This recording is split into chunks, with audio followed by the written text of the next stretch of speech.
Psychology Archetypes with Astrology, Case Study. Ascendant, Cancer, Punarvasu Nakshatra. Archetypes, activated, the visionary, the nurturer, the reformer.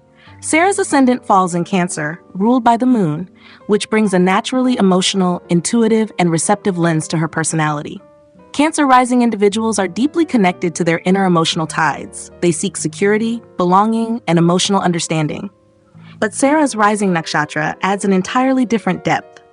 Punarvasu, ruled by Jupiter, is the nakshatra of renewal, faith, and second chances. While Cancer gives her emotional softness, Punarvasu gives her emotional resilience. This blend makes Sarah someone who feels deeply, but never stays stuck in emotional lows for long. She has a quiet strength to recover, restore, and reinvent. There is an emotional generosity in her nature. She is someone who wants to help others return to wholeness, often because she knows what it feels like to be fragmented. People may find her nurturing, calming, and soothing, even if she herself struggles with emotional overwhelm at times. Cancer ascendants often appear gentle and protective, but underneath that exterior is a strong will to safeguard what they love. They're not passive, they're selective. Sarah likely observes more than she reveals. There's a maternal wisdom about her, regardless of whether she takes on literal caretaking roles. With Punarvasu influencing her outer expression, there's a philosophical bent to her nurturing. She doesn't just want people to feel better, she wants them to grow from the experience. Psychologically, this combination brings out the visionary and the reformer. The visionary arises from her Jupiter-ruled nakshatra. She intuitively sees new beginnings even in what appears broken. She may have a long-term sense of purpose tied to healing or education, something that helps others find their way back to themselves. The reformer is rooted in her emotional compass. Sarah isn't here to stay quiet in the face of dysfunction. If something isn't right, emotionally, socially, or spiritually, she feels called to correct it. But she does so with compassion, not confrontation. There's a deep inner dialogue happening for her constantly, between emotional safety and spiritual renewal, between nurturing others and restoring herself. Because Punarvasu symbolizes the return of the light after the storm, Sarah often becomes a source of hope for others. She may not even realize how her presence reassures people, but it does. The challenge for her ascendant lies in emotional boundaries. With such a strong instinct to care, she may sometimes forget to protect her own energy. She absorbs feelings easily, and if she's not grounded, she may carry emotions that don't belong to her. But when she learns to differentiate between compassion and codependency, her nurturing becomes deeply impactful, both healing and empowering. In her most aligned expression, Sarah is a soul restorer. She holds emotional space like a lighthouse holds the horizon, steady, luminous, and gently guiding others back to themselves. She brings emotional intelligence together with visionary renewal, reminding us that healing is not the end. It's the beginning of something wiser, deeper, and more alive. Sun in the second house, placed in Purva Falguni Nakshatra in the sign of Leo. The second house speaks to family values, self-worth, speech, and how one accumulates and manages resources. When the sun is placed here, especially in its own sign of Leo, it brings a sense of pride, dignity, and personal identity into these areas. For Sarah, this means her voice carries weight. Her self-expression isn't just communication, it's a statement of value. Her sense of worth is directly tied to how she's seen and heard by those closest to her, particularly in early familial environments. Purva Falguni, ruled by Venus, brings a very different flavor to Leo's regal fire. It introduces grace, creativity, and relational magnetism into the expression of the sun. This nakshatra softens Leo's intensity and makes Sarah's values more refined and expressive. There's a sensual, artistic quality to her speech, and she may have a natural gift for language, storytelling, or persuasive communication. The second house sun gives her an instinctive understanding of legacy, how to build and preserve something of worth, both materially and emotionally. This combination brings forth the creator and the visionary archetypes. The creator shines through her voice and her presence. Sarah doesn't just want to speak truth, she wants to make it beautiful. She likely has a gift for curating meaning, expressing ideas with elegance, and attracting attention through refined self-expression. The visionary emerges in how she channels her personal values into a broader sense of identity.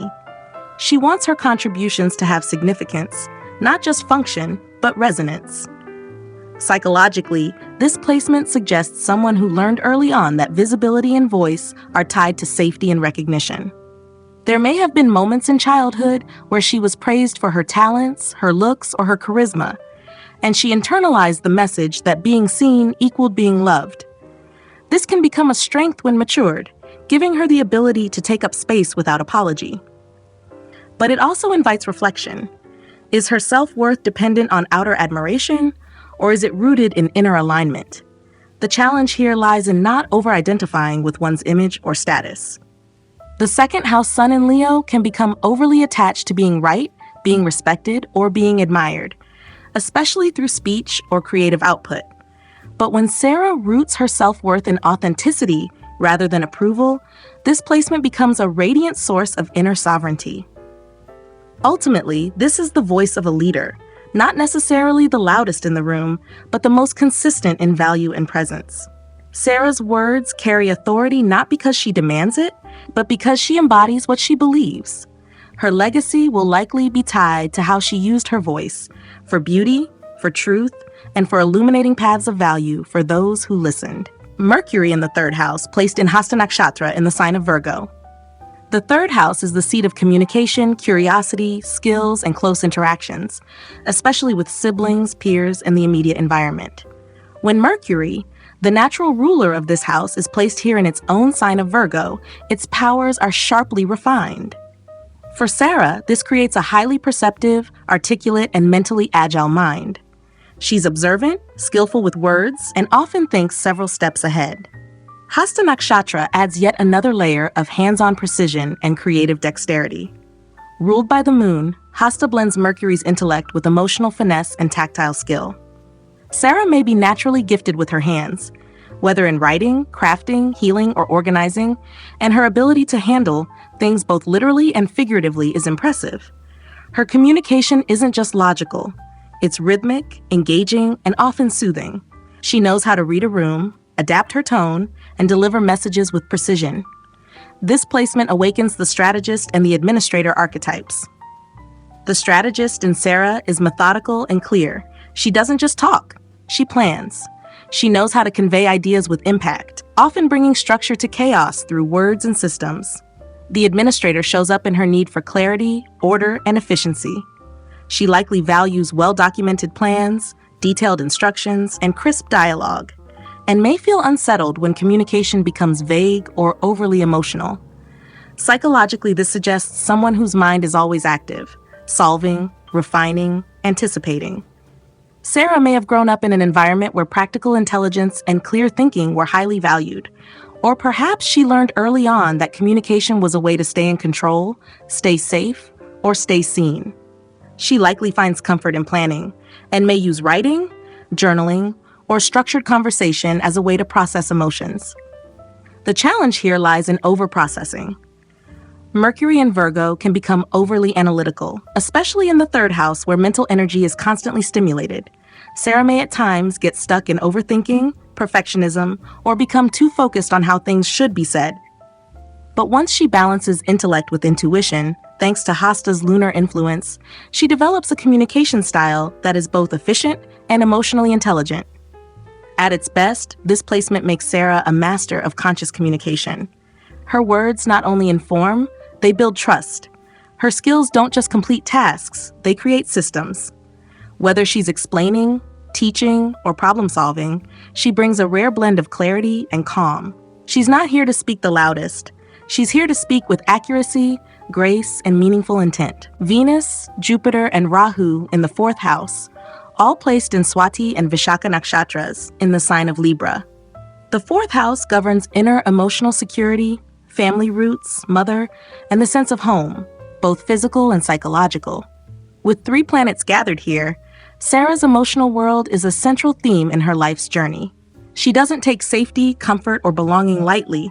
These are not just feelings for her, they are foundations. The sign of Libra adds a need for balance, aesthetics, and harmony in this domain.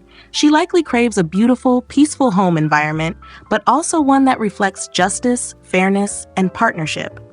Venus in Swati gives her a graceful and adaptable emotional core, Swati, ruled by Rahu, is the nakshatra of independence and movement. This means Sarah may have a delicate but changeable relationship with her emotional environment. She needs peace, but not confinement. Venus here makes her emotionally romantic, aesthetically sensitive, and drawn to spaces that offer both softness and sovereignty.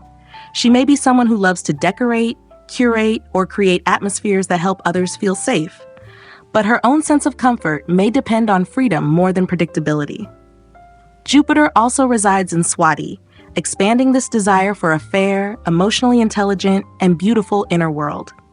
Jupiter in the 4th house suggests a philosophical or ethical foundation in the home. Sarah may have grown up in an environment rich with ideas, teachings, or high values. Or she may have longed for such depth if it was missing. With Jupiter in Libra, she's inclined to seek emotional growth through relationships, education, or creating peace within domestic spaces. She might be the one who mediates family conflicts or tries to bring opposing energies into alignment. Rahu in Vishaka, also in Libra, introduces a karmic desire to break through traditional emotional frameworks. Vishaka is about goal setting, ambition, and focused drive. And when Rahu lands here, Sarah may feel an intense pull to achieve emotional independence or reimagine what home means on her own terms. There can be an insatiable curiosity about what it means to be secure and a tendency to chase ideals of harmony that might not always feel grounded in reality. Rahu's influence can make her a master at adapting and reinventing domestic life, but also susceptible to feeling unrooted or restless unless she defines her own emotional rules. Together, this triad activates the visionary, the diplomat, and the reformer archetypes. The visionary appears in her desire to design an inner life and domestic environment that is inspiring, harmonious, and idealistic. The diplomat expresses through her emotional intelligence. Sarah likely avoids overt confrontation, preferring to mediate and bring people together through reason and charm. The reformer reveals itself in her refusal to settle for emotional imbalance. She wants to fix, upgrade, and beautify the emotional and relational systems she's part of. Psychologically, this 4th house cluster suggests that Sarah's emotional roots are both powerful and complex. She may carry deep desires to be loved, understood, and emotionally mirrored, but on her own terms. There may have been early experiences where emotional balance was missing, pushing her to create it as an adult. Her journey involves learning how to let others in without compromising her autonomy. In her highest expression, Sarah becomes a designer of emotional harmony, not just for herself, but for everyone she welcomes into her world. She doesn't just decorate spaces, she heals them. She doesn't just build a home, she creates a sanctuary. Her emotional insight, relational grace, and aspirational standards have the potential to redefine comfort as something that is not just felt, but cultivated, protected, and shared. Moon in the 5th house, placed in Jyeshta Nakshatra in the sign of Scorpio. The 5th house governs creativity, children, romance, emotional expression, and the intelligence of the heart. When the moon, a deeply emotional, intuitive, and reflective planet is here, it brings intense sensitivity and imagination to these areas. For Sarah, this placement suggests that her emotional fulfillment is closely tied to the act of creating, whether that's through artistic projects, nurturing children or ideas, or forming meaningful emotional connections. But the moon is not at ease in Scorpio. This is its sign of debilitation, where its emotional energy becomes concentrated, guarded, and intensely reactive. Sarah feels things deeply, but rarely reveals the full extent of it. Her emotional world can be a whirlpool of passionate devotion, silent vulnerability, and private longing. She may express love and creativity with great power, but often behind layers of caution or inner protection. There's likely a fear of betrayal or emotional exposure that makes her guarded, even in moments of joy. Jyeshta Nakshatra, ruled by Mercury, adds a layer of fierce emotional maturity and protectiveness. This is the elder sibling among the stars, the one who's been through storms and carries wisdom earned through emotional challenge. In the 5th house, Jyeshta makes Sarah someone who may feel emotionally older than her peers. She's not interested in frivolous affection. She needs loyalty, trust, and depth. This gives her a magnetic, almost hypnotic quality in matters of love and expression. People may be drawn to her without fully understanding why. Psychologically, this placement evokes the creator and the guardian archetypes. The creator is visible in how she channels her emotional depths into meaningful, often artistic expression. Whether she writes, paints, teaches, or parents, there's an aliveness to what she brings into the world, charged with emotional truth. The guardian shows up in how fiercely she protects what she loves. Sarah doesn't give her heart away easily, but once she does, she will defend and nurture it with everything she has. This moon also suggests a highly intuitive relationship with children, both literal and symbolic. If she chooses to parent, she may be emotionally fused with her children, sensing their needs before they speak.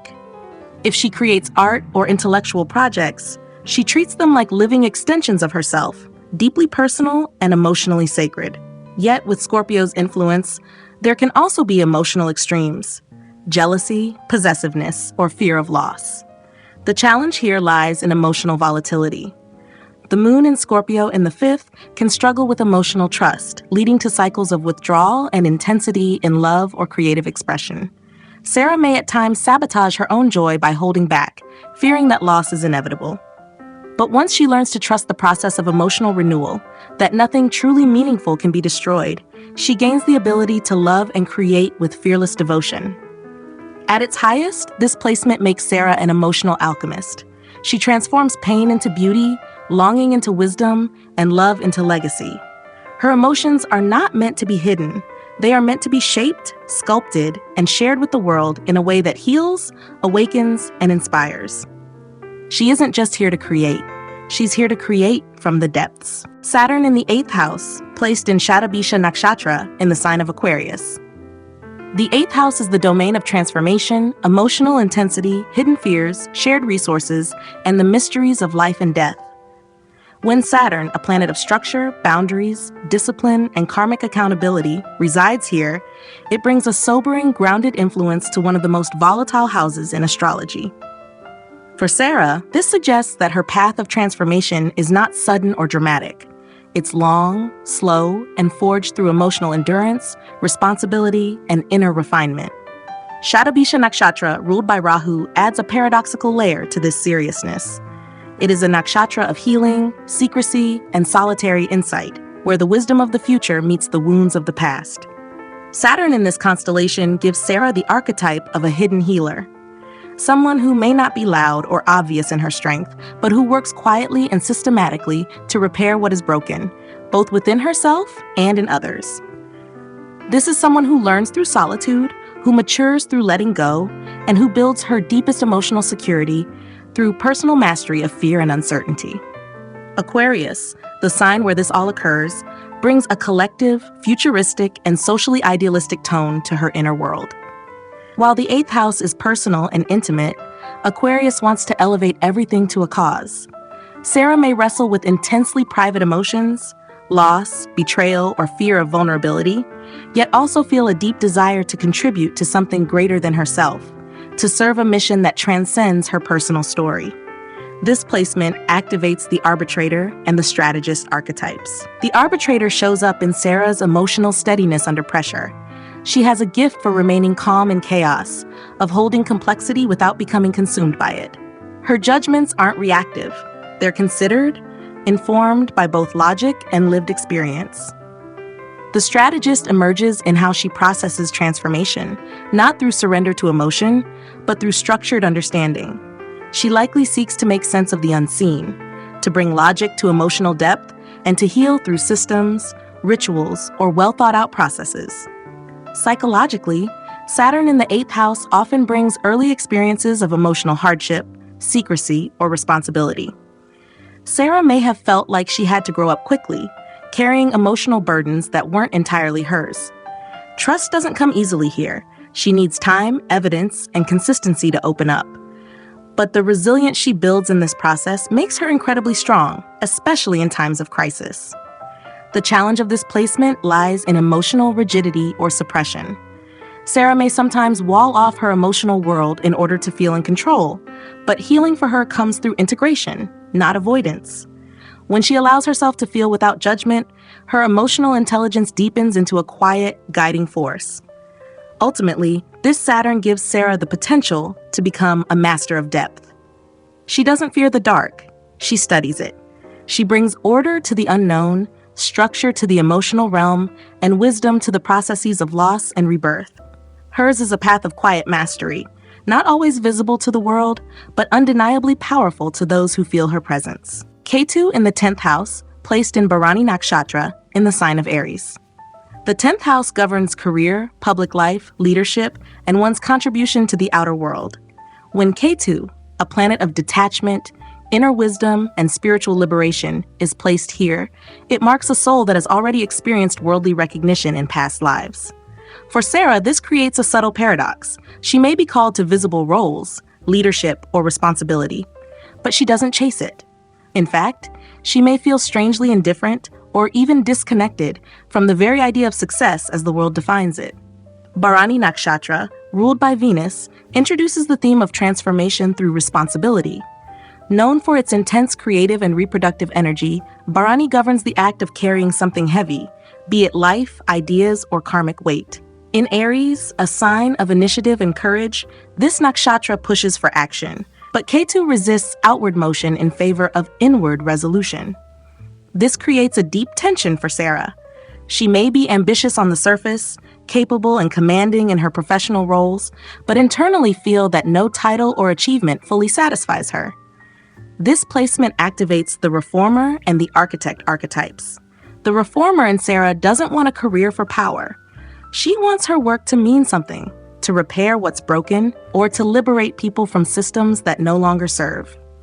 She may be drawn to fields where she can challenge authority or reimagine traditional frameworks. The architect appears in her capacity to design systems or structures with precision and intention, but often from behind the scenes. Sarah might shy away from the spotlight, preferring to build the foundations that others rely on, even if her name isn't front and center. Psychologically, Ketu in the 10th often brings a sense of disillusionment with traditional career models. Sarah may go through phases where she feels lost or directionless in her professional life, not because she lacks talent or skill, but because the usual paths don't resonate. Her soul isn't seeking applause, it's seeking alignment. There's often a karmic pull to disengage from worldly ambition and turn toward a vocation that is quieter, more soul-directed, and less dependent on public validation. The challenge lies in reconciling the internal detachment with the external demand.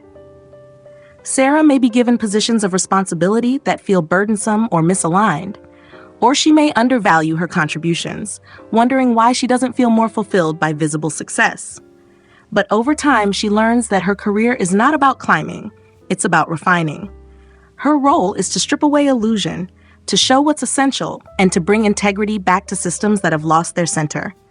At her best, Sarah becomes a spiritual professional, someone who works with silent mastery, builds with care, and leads through quiet example. She may never crave recognition, but her presence leaves a lasting impact. She doesn't just do a job, she fulfills a deeper function. In that, she embodies Ketu's highest expression, surrendering the ego to serve a calling that cannot always be named, but is always felt. Mars in the 12th house, placed in Punarvasu Nakshatra in the sign of Gemini. The 12th house governs the hidden realms of life, subconscious desires, spiritual surrender, foreign lands, isolation, and emotional release. Mars, the planet of action, logic, and willpower, when placed here, turns its outward drive inward. For Sarah, this creates an inner life that's dynamic, restless, and at times deeply conflicted. She may appear composed on the outside, but her inner world is charged with movement, questions, desires, and the constant need to understand and act on what lies beneath the surface. Punarvasu Nakshatra, ruled by Jupiter, brings a healing, regenerative quality to this placement. Known for its themes of renewal, second chances, and emotional restoration, Punarvasu softens Mars' sharp edges. In Gemini, the sign of duality and intellect, this Mars becomes mentally alert, versatile, and quick, but when pushed into the 12th house, all this activity often happens in silence. Sarah may struggle with insomnia, racing thoughts, or the feeling that she's always on a mission, even if she can't quite name it. This combination awakens the explorer and the catalyst archetypes. The explorer lives within her private world, constantly seeking meaning in dreams, books, spiritual practices, or solitary retreats. She's not afraid of being alone because solitude is where she confronts her real questions. The catalyst emerges when this inner fire transforms into inspiration for others. Though Sarah may not always act in visible ways, her presence often sparks something unspoken in others: motivation, clarity, or quiet courage. Psychologically, Mars in the 12th can create hidden frustration. Sarah may feel her efforts go unnoticed, or that she's always fighting invisible battles, whether emotional, spiritual, or mental. There may be early life themes of repression or emotional suppression, where her assertive nature was misunderstood or discouraged. As a result, she may develop a deep need to process her anger or assertiveness in private, through writing, prayer, movement, or escape. Yet the beauty of this placement is in its subtle strength. Mars in the 12th is not about loud victory. It's about the courage to face one's own shadows. Punarvasu offers her the ability to begin again, to return to center no matter how many times she feels lost. She has an innate resilience that isn't forged in battle, but in recovery. The challenge lies in channeling her drive constructively. Without direction, this Mars can turn on itself, manifesting as self-doubt, internal pressure, or escapism. But once she aligns her actions with her inner truth, she becomes quietly unstoppable. She may find her deepest power not in public roles, but in private impact, working behind the scenes, offering strength through presence, and initiating change through subtle influence. Ultimately, this is the placement of the spiritual warrior. Sarah's battles may be unseen, but they're real, and her victories are profound. She learns that surrender is not weakness, but mastery, that power isn't about force, but alignment, and that the greatest journeys are often the ones no one else sees.